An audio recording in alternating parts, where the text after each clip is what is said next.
کتنے ہی لوگ ہیں وہ کہتے جی ہم نے دم کرا اور دم کرنے کے بعد ہمیں فائدہ نہیں ہوا فائدہ پھر نقصان ہو گیا۔ میں نے کہا اللہ آپ کو آزما رہا ہے، اللہ نے ایک وقت مقرر کیا ہوا ہے اور نہ مجھے معلوم نہ آپ کو معلوم۔ کیا آپ نے جو کلام پڑھا ہے وہ سچا کلام نہیں ہے؟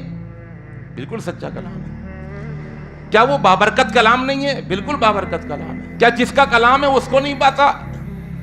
کیا جس کا کلام ہے اس کے اندر طاقت نہیں ہے؟ ہے اس کے اندر۔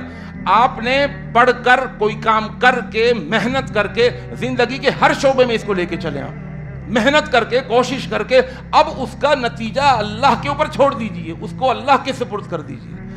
ہم اللہ کے سپرد نہیں کرتے، ہم کہتے ہیں ہم نے یہ کام کیا یہ ہو کیوں نہیں رہا؟ تو بھائی آپ کی نگاہ تو اسباب پر ہے نا، عوامل پہ ہے نا، اپنے کام پر ہے نا۔ آپ کا بھروسہ، آپ کا توکل، آپ نے جو وکیل بنایا اپنے اسباب کو، اپنے محنت کو، اپنی کوشش کو، اس کو وکیل نہ بنائیں۔ اسباب اگر موجود ہوں، عوامل موجود ہوں، ساری محنت موجود ہو، لیکن اگر اللہ کی طرف سے حکم نہیں ہوا تو آپ کے اسباب اور امکانات کے ہونے کے باوجود وہ کام زیرو ہی رہے گا۔